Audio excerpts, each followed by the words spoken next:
Switzerland ನ ಲಾಟರ್ಬ್ರನ್ ನೋಡಿದ್ಮೇಲೆ ನಾವು ಹೊರಟಿದ್ದು ಇಂಟರ್ಲೇಕನ್ಗೆ. ಖುಷಿಯಾಗಿದ್ದ ನಮ್ ಟ್ರಿಪ್ಗೆ ಒಂದ್ ಪುಟ್ಟ ಆಘಾತ ಕಾದಿತ್ತು. ಹೌದು, ನಮ್ ಗೆಳತಿಯ ಕಾಲು ಸ್ಲಿಪ್ ಆಗಿ ಲೈಟ್ ಆಗಿ ಸ್ಪ್ರೇನ್ ಆಗಿತ್ತು. ಸಿಕ್ಕಾಪಟ್ಟೆ ಸ್ವೆಲ್ ಆಗಿತ್ತು.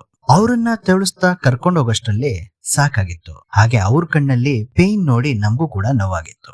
ಇಂಟರ್ಲೇಕನ್ ನಲ್ಲಿ ಮೇನ್ ಆಗಿರೋದೇ ಬೆಟ್ಟದ ಮೇಲಿನ ವ್ಯೂ ಪಾಯಿಂಟ್. ಆದ್ರೆ ಅಲ್ಲಿ ನಡೆಯೋಕಿರತ್ತೆ ಅಂತ ಅವ್ರು ಬರಲ್ಲ ಅಂದಾಗ ಒಬ್ರನ್ನೇ ಬಿಟ್ಟು ಹೋಗೋದ್ ಹೇಗೆ ಅನ್ನೋ ಸಂಕಷ್ಟ ನಮ್ಗೆದ್ರಾಗಿತ್ತು. ನಾನು ಒಬ್ಳೇ ಇರ್ತೀನಿ, ಡೋಂಟ್ ವರಿ ಅಂತ ಹೇಳಿ ಇವ್ರು ಕಳಿಸಿದಾಗ ನಾವು ಹತ್ತಿದ್ದು ಫಿನಿಕಿಲರ್. ಈ ಫಿನಿಕಿಲರ್ ಸ್ವಿಸ್ ಟ್ರಾವೆಲ್ ಪಾಸ್ ಇದ್ದಿದ್ದಕ್ಕೆ 50% ಆಫ್. ಇದನ್ನ ಹತ್ತಿ ಮೇಲ್ ರೀಚ್ ಆಗಿ ಒಂದು 100 ಮೀಟರ್ ವಾಕ್ ಮಾಡಿದಾಗ ನಮ್ ಕಣ್ಣಿಗೆ ಬಿದ್ದಿದ್ದು ಈ ಅದ್ಭುತ.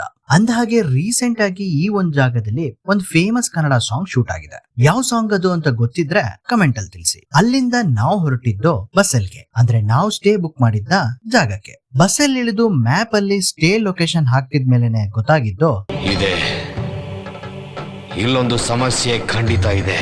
ಹೌದು, ನಾವು ನೋಡ್ಬೇಕಾಗಿದ್ದು ಸ್ವಿಸ್ ಆಗಿದ್ರು ಸ್ಟೇ ಬುಕ್ ಮಾಡಿದ್ದು ಫ್ರಾನ್ಸ್ ಅಲ್ಲಿತ್ತು. ಮುಂಚೆ ಹೇಳಿದ ಹಾಗೆ ಬಸೆಲ್ ಫ್ರಾನ್ಸ್ ನ ಬಾರ್ಡರ್ ನಲ್ಲಿ ಇರೋ ಜಾಗ. ಅದೇ ಈ ನಮ್ಮ ಇಂಡಿಯನ್ ಆಪ್ ಗಳಲ್ಲಿ ಸಜೆಸ್ಟ್ ಮಾಡೋ ಹಾಗೆ ಈ ಒಂದ್ ಸ್ಟೇ ನ ಸಜೆಸ್ಟ್ ಮಾಡಿತ್ತು ಇಲ್ಲಿನ ಆಪ್. ನಾವು ಜಸ್ಟ್ ಡಿಸ್ಟೆನ್ಸ್ ನೋಡಿದ್ವಿ ಮೈನ್ ಬಸ್ ಸ್ಟೇಷನ್ ಇಂದ, ಲೊಕೇಶನ್ ನೋಡೋದು ಮರ್ತಿದ್ವಿ. ಹಾಗಾಗಿ ಈ ಬಾರ್ಡರ್ ಕ್ರಾಸಿಂಗ್ ನಮ್ಮ ಸ್ಟೇ ರೀಚ್ ಆಗೋಷ್ಟರಲ್ಲಿ ಯಾವ ಇಶ್ಯೂ ಇಲ್ದೆ, ರಿಸ್ಟ್ರಿಕ್ಷನ್ ಇಲ್ದೆ ಬಾರ್ಡರ್ ಕ್ರಾಸ್ ಮಾಡೋ ಆಪ್ಷನ್ ತಲೆಯಲ್ಲಿ ಹೊಕ್ಕಿ ಮನೆ ಮಾಡಿತ್ತು.